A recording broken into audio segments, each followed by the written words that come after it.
Bismillahirrahmanirrahim. Waltakum minkum ummatun yad'una ilal khairi wa ya'muruna bil ma'rufi wa yanhauna 'anil munkar. Assalamualaikum warahmatullahi wabarakatuh. Sitru ma baina ayunil jin wa aurati bani adam iza dahalal kanif ayakul. Ini penutup dinding sitrun, sutra itu sitrun ma baina ayun al jin, penutup matanya jin atas aurat kita itu pada saat kita membaca bismillah. Kalau mau tutup matanya setan pak jin, tutup dengan bismillah. Jadi yang tidak baca bismillah baru masuk WC, setan jin shooting. Ya, jin menonton. Pada saat mau buka pak. Begitu juga suami istri.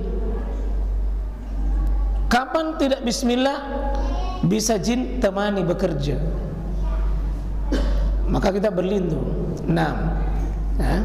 Sekarang hal yang paling penting dalam ini hadis juga, di hadis ya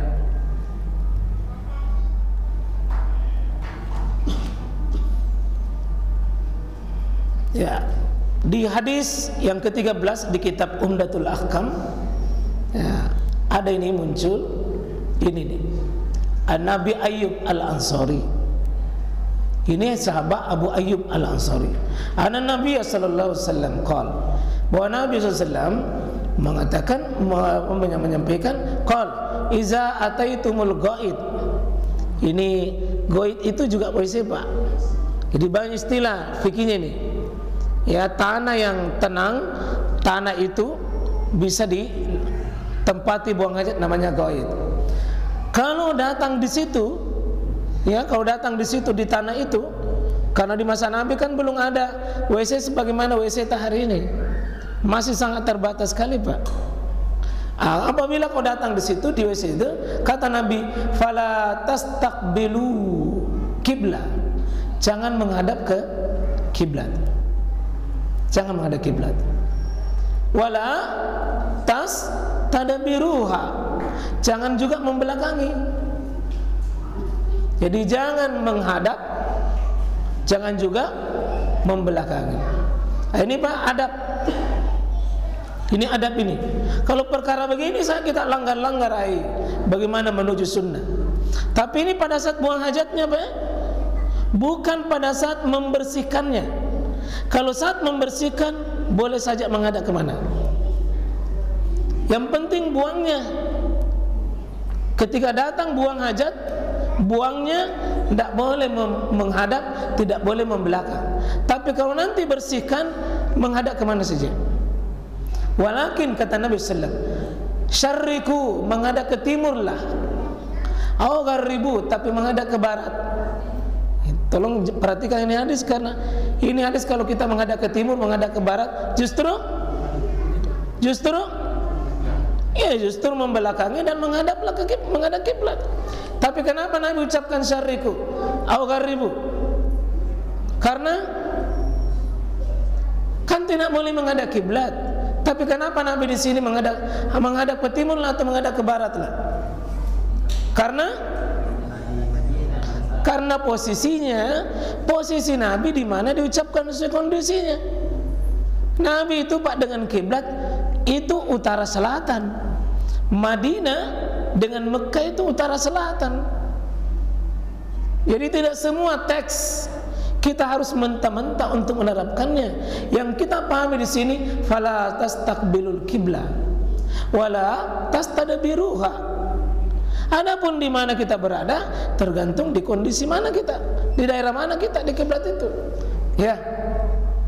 Sehingga qala Abu Ayyub, faqadimna Syam, ketika kami datang ke Syam, ya ingat Pak, Syam rata-rata ini Romawi di situ agama-agama kaum ya ahli kitab.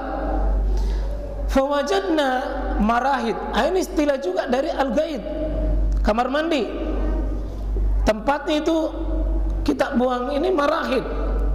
Ya, bunyat itu dibangun ya qibalal qiblah ya fanakhrif.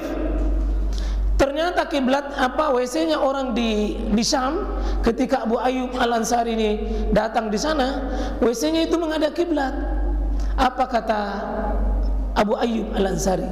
Fanakhrif ya, saya merubahnya. Wa nastaghfirullah taala. Saya mohon ampun kepada Allah. Dan teknik kata beliau, jika ada WC seperti itu, bisa juga tidak dirubah wujudnya itu WC, tapi buang hajatnya itu yang dirubah ini Abu Ayyub Al-Ansari. Dia rubah Pak miring sedikit. Jadi kalau ada WC kita buang hajat, lalu dia posisi menghadap kiblat, maka kita merubah diri. Dengan merubah sambil kata Abu Ayyub Al-Ansari, ini menunjukkan Abu Ayyub Al-Ansari bahwa larangannya secara mutlak tidak boleh. Tidak boleh apa? Tidak boleh menghadap. Tidak boleh menghadap. Dan ini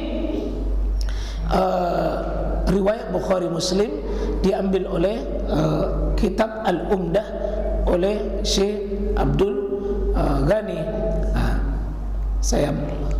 Pendapatnya para ulama di sini, satu, larangan menghadap dan membelakangi kiblat secara mutlak, baik di ruangan maupun di tempat terbuka. Ini mazhab Abu Hanifah. Ini sebagian. Ahmad Ibnu Hazm. Dan ini juga pendapat Syekhul Islam Ibnu Taimiyah.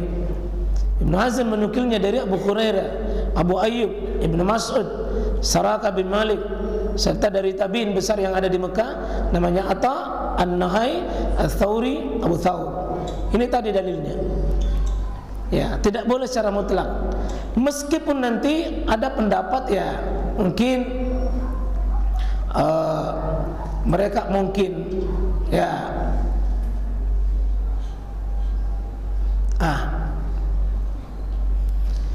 ini ada hadis Abdullah bin Umar. Orang-orang berkata, jika kamu naikkan hajatmu maka jangan kau menghadap kiblat atau jangan kau menghadap ke arah Baitul Maqdis. Abdullah bin Umar mengatakan begini, ya, Abdullah bin Umar, fara'aitu Rasulullah SAW, saya melihat Nabi SAW itu. Saya melihat Nabi SAW, ya, labinatain, di antara dua bangunan. Jadi Nabi dalam bangunan itu. Ternyata secara tidak sadar, tidak sengaja Abdullah bin Umar itu naik di rumahnya tantenya, rumah kakaknya, yakni rumahnya Hafsah, naik. Di atas dia lihat itu Nabi buang hajat di bawah. Dan ternyata Nabi menghadap kemana? Mustaqbilan, ya, menghadap ke Baitul Maqdis lihajatihi. Sementara Nabi menghadap ke kiblat. Nah, di mana memadukan hadis ini? Sebagian ulama mengatakan kalau ruangan terbuka tidak boleh sama sekali. Kalau ruangan tertutup, ada mengatakan seperti perbuatannya Nabi ini yang dilihat oleh Abdullah ibnu Umar, boleh.